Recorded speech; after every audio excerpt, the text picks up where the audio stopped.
Hey everyone, welcome back to the Deep Dive. Ready to go deep on some more fascinating political analysis. Always fired up for a good deep dive. Today, we're taking a look at Donald Trump's policies from two really different angles. Mm. We got our hands on an article outlining 10 key arguments from his supporters. Oh, that's going to be interesting. Yeah, and then we've got another piece that uses this really creative engine analogy to break down his approach. Whoa, an engine analogy. I'm intrigued. Never heard that one before. Right. So let's jump into this first article. They don't waste any time. First thing, they bring up unemployment during Trump's term, especially among African American and Hispanic communities, hit record lows. Yeah, that's a point his supporters often highlight. And the article argues it all ties back to his policies. Tax cuts, deregulation. Yeah. The idea being that these moves basically supercharged the economy, created jobs. It's like giving a boost, right? They're saying those policies directly led to that growth. Exactly. And speaking of hot-button issues, immigration. Big one. The article argues that a secure border is absolutely essential, not just for, controlling who comes in, but also for a functioning legal immigration system. It's a complex issue with a lot of different angles. For sure. And they even touch on the costs of illegal immigration for taxpayers, something people don't always consider. Right, bringing in the economic side of the argument there. Yeah. Okay, another hot topic, healthcare. This article argues for more competition, more choice. They present it as an alternative to a, say, universal healthcare system. Individual choice versus a more centralized approach. That's a big debate right there. It is. And they frame choice as being crucial for keeping costs down and driving innovation. Makes sense, in theory at least. Right. Then they shift gears a bit to law and order. This article really emphasizes Trump's support for law enforcement, making the argument that it leads to safer communities. They even cite examples of what they claim are increased crime rates during those periods of, protests calling for police reform. Yeah, that's definitely going to spark some debate. Totally. Okay, switching gears again. Foreign policy. Remember the Abraham Accords? How could I forget? That was huge. Right. Normalizing relations between Israel and several Arab nations. The article positions this as a major win for Trump's approach to foreign policy, like something previous administrations couldn't pull off. Yeah, definitely a different approach, and the article argues it yielded positive results. Interesting. Okay, so we've got economic growth, immigration, Yeah. healthcare, law and order, foreign policy, and we're not even halfway through this list. What else have they got? Well, buckle up, because there's still a lot more to unpack. Bring it on. What's next? Let's see, trade's a big one. The article dives into Trump's use of tariffs, especially on goods coming in from China. Oh, yeah, that was the whole thing. It was. They're arguing it was a strategic move to protect American jobs and industries. That America first approach, but in the economic arena. And of course, those tariffs caused some serious international tension, didn't they? Definitely ramped things up a bit on the world stage. And in a similar vein, the article goes on to highlight Trump's very staunch support for the Second Amendment. Right, arguing it's about individual liberty, self-defense, Yeah.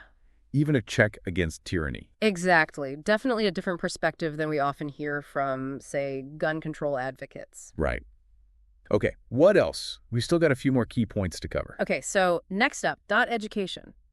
The article really zeroes in on Trump's support for school choice. Giving parents more control over their kids' education. Right. Charter schools, vouchers, basically giving parents alternatives to that traditional public school system. Gotcha. Okay, what else? Let's see, energy. The article emphasizes Trump's push for energy independence, especially through, boosting domestic production of fossil fuels. So less reliance on foreign oil, potentially lower energy costs, that sort of thing. Exactly. And last but not least, the article tackles Trump's judicial appointments. Which had been a huge point of discussion for, well, years now. Absolutely. The article highlights his success in appointing 3 conservative justices to the Supreme Court, calling it a major victory for his agenda. And one that will likely continue to shape things for decades. Wow, we just zipped through 10 major policy areas? That's wild. Yeah. This article really does give a pretty comprehensive look at the arguments made by Trump supporters. It does. It lays it all out there. And get this, next up, we're diving into this whole engine analogy. Okay, I gotta be honest, that one's got me really curious. And engine analogy, how does that even work? You and me both. You ready to find out? Let's do it. So this next piece, it compares Trump's policies to an engine. Okay, I'm hooked already. I know, right? It sounds a little out there, but it actually gets pretty interesting. They break down his policies into these different categories. Like what? Well, like power generation, for Yeah. starters. That one focuses on, tax cuts and deregulation. Okay, so how does cutting taxes relate to an engine? I'm not quite seeing the connection. So, think of it like this. They're arguing that these policies, like cutting taxes and regulations, it's like pumping fuel into the economy. The goal is to boost growth, get things moving faster.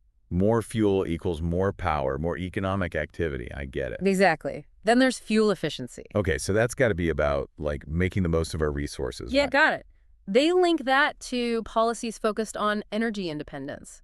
Things like streamlining regulations, reducing waste. So trying to make the economy run more efficiently, just like an engine. Exactly. It's about getting the most output for the least input. Okay, so we've got the engine all revved up, running smoothly. What's next? Well, every engine needs regular maintenance, right?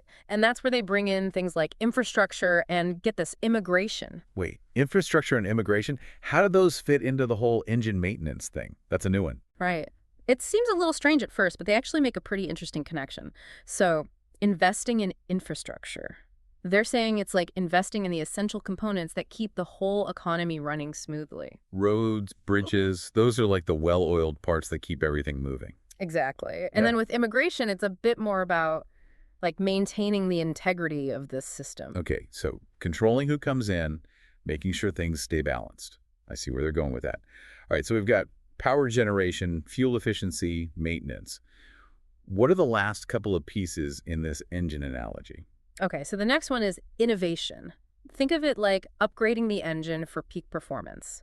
They connect this to things like support for advanced technologies, space exploration, even the whole Space Force idea. Always looking for an edge, pushing the boundaries. Exactly. And that brings us to the final component, engine size. This one gets kind of meta. Engine size. Yeah. Okay, you're going to have to explain that one. So they use engine size to represent the overall scale of the American economy. And they're arguing that some of Trump's policies, like those tariffs we talked about, can be seen as a way to manage or even like intentionally constrain that size. So instead of always pushing for a bigger, more powerful engine, sometimes it's about optimizing for other things. Right. Maybe prioritizing things like protecting certain industries, even if it means slightly slower overall growth. That is a really interesting way to look at it. It's like Mhm. instead of just focusing on raw power, you're thinking about the whole system, the long-term health of the engine. Exactly. This engine analogy, it really gets you thinking about the trade-offs involved in these policy decisions. It's Yeah. not always so simple, right? No kidding.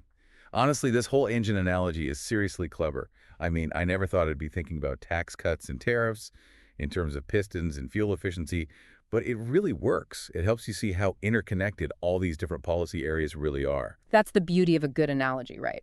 It can take something super complex and make it feel way more tangible, easier to grasp. For sure. It's like we just got a crash course in, like, Econ 101, but instead of staring at a textbook, we're looking under the hood of a car. Exactly. And just like with a car, there are tons of different schools of thought on the best way to, optimize performance. That's such a good point. What one mechanic sees as a necessary tune-up, another mechanic might think is totally unnecessary tinkering. Exactly. And that's what makes these discussions so interesting. Totally. It all comes down to different perspectives. Right. And those different perspectives often stem from different values and priorities. I mean, some people might prioritize rapid economic growth above all else, while others might be more focused on environmental protection or social equity, right? Absolutely. And those priorities are going to shape how they view pretty much everything. The role of government, the impact of regulations, the best way to handle trade and immigration. It's like those priorities become the lens through which people view these issues. Totally. It's not just about the mechanics of the engine. It's about the driver's values and goals. Mhm. What are they aiming for? Exactly. It's like some people, they want to be driving a sports car all about speed, pushing the limits. Others, they might prefer a fuel-efficient hybrid or maybe a spacious SUV built to handle a bigger load. It all depends, right? Such a good analogy. And just like there's no one right car for everyone, there's no one-size-fits-all set of economic policies that will magically solve everything for everybody. Exactly. And that's why these conversations, even when they're tough, they're so important. Because it's about figuring out how we can navigate those differences, how we can find solutions that work for as many people as possible. It's about finding common ground, right? Even when we disagree on the specifics. Right. It all starts with understanding those different perspectives, being willing to listen and learn from each other. Totally. Even if you don't agree with someone, you can still try to see things from their point of view. Exactly. It's about listening to understand, not just to respond. It's about being willing to challenge our own assumptions. Well said. Okay, we've covered so much ground here, but there's still more to unpack. Always more to explore. In our next part, let's zoom out even further and talk about the bigger picture. Sounds good to me. What kind of future are we trying to build? And how do these policy choices play into that vision? Those are the million-dollar questions, aren't they? Okay, so we spent all this time really digging into the nuts and bolts of Trump's policies. Heard the arguments from his supporters, explored that whole engine analogy, even considered some alternative takes. But now I'm kind of curious. Where do we go from here? What does all this tell us about the bigger picture? It's like we've been, under the hood this whole time, examining each part of the engine. Now it's time to zoom out, look at the road ahead. I like that. And that brings up a big question for me. Are we even all on the same road using the same map? Yeah. It seems like these policy debates really highlight some major differences in how we see things. Like, what role should the government play? What about individual responsibility? Even just the basic idea of what makes America, well, America. Oh, absolutely. Those are the big questions, right? The ones that don't have easy answers. But I think wrestling with those questions, even if it gets uncomfortable sometimes, that's crucial. It's like when we talk about things like taxes and regulations, are we seeing those as barriers to freedom, to economic growth? Or are those things essential tools for creating a fairer system, more opportunity, a society that functions better for everyone? Right. It always comes back to finding that balance, doesn't it? That sweet spot between individual liberty and, the needs of the many, the common good. Easier said than done, for sure. No kidding. And then you've got things like immigration, which are so often framed as purely economic issues or about national security. But underneath all that, there's these deeper anxieties, right? About cultural change, what it means to be American, even just who belongs and who doesn't. It's about so much more than just numbers on a spreadsheet, that's for sure. There are real people caught in the middle of these debates. Right. Real lives, real hopes and dreams. And those stories, those individual experiences, I think that's something we can't afford to lose sight of. It's easy to get caught up in the ideological battle, but these policy decisions, they have real-world consequences for people, for better or for worse. It's like that saying, the personal is political. You can't really separate those big abstract policy debates from the actual lived experiences of individuals and communities. 100%. And honestly, I think that's why it's so important to approach these kinds of conversations with like a healthy dose of humility, some curiosity, a willingness to try and understand where the other side is coming from, even if you disagree with them completely. Being willing to listen, really listen, to learn something new, and to maybe even recognize that even when we have different viewpoints, we probably have more in common than we realize. Totally. At the end of the day, no matter what side of the political spectrum you're on, most of us, we just want the same basic things, right? A safe and thriving country, a fair shot at opportunity, a sense of hope for the future. The question is, how do we get there? And that's where the real deep dive begins. As we wrap things up here, it strikes me that no matter how much time we spend on this, how many different perspectives we explore, there's always going to be more to uncover. Always more to learn. Always. That's the beauty of it, right? It's a journey, not a destination. Couldn't have said it better myself. So, to everyone listening, keep asking those tough questions. Keep seeking out those different perspectives. And whatever you do, keep that engine of curiosity running. Hear, hear. This has been another great deep dive, everyone. Until next time, keep those minds open, those conversations going, and those engines revved.